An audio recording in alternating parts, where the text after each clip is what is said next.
గ్రామాలు పరిశుభ్రంగా ఉండాలి అంటే వాళ్ళ ఏదైతే వాలంటీర్లకు ఖర్చు పెడుతున్నటువంటి మా నాయకుడు 10,000 ఇస్తా అన్నాడు వాలంటీర్.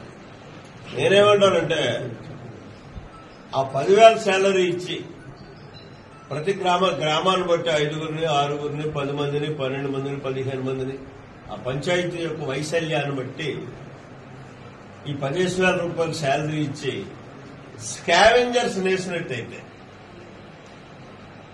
మనం దుర్గంధం నుంచి బయటపడతాం. పరిశుభ్రమైనటువంటి గ్రామాలుగా తయారు చేసుకోవడానికి అవకాశం ఉంటుంది. దానికి ఖర్చు పెట్టండి. మనకు సచివాలయ సిబ్బంది ఉన్నారు, వాళ్లతో సర్వీస్ చేయించుకుందాం. గ్రామాల్లో వాళ్ళకి కాపలా కుక్కల్లాగా తెలుగుదేశం ఎన్డీఏ కార్యకర్తలు ఉన్నారు, తప్పు జరగకుండా కాసుకోవడానికి. ఇది నా పర్సనల్ అభిప్రాయం. రేపు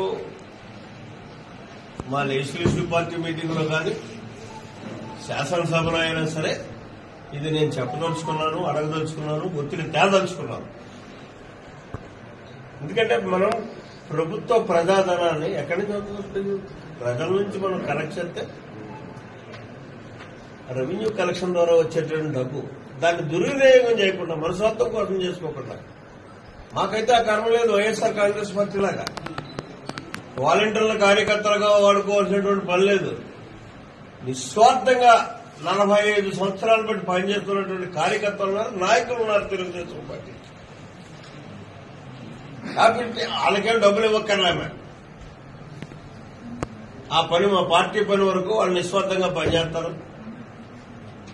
గ్రామాన్ని పరిశుభ్రంగా ఉంచుకోవడం కోసం మీరు ఎలాగా ఖర్చు పెడదామని అనుకుంటున్నారు. కాబట్టి ఆ 10,000 రూపాయలు స్కావెంజర్స్కి ఇచ్చి వాళ్ళకి పని చెప్పినట్టే వద్దు. మనం ఇందులో ఎవరైనా ఉంటాను స్కావెంజర్ గా అంటే అభ్యంతరం లేదు, వాళ్ళకే ఇస్తాం. కాబట్టి ఆ రకంగా చేస్తే బాగుంటుంది అన్నది ప్రభుత్వానికి నా సూచన.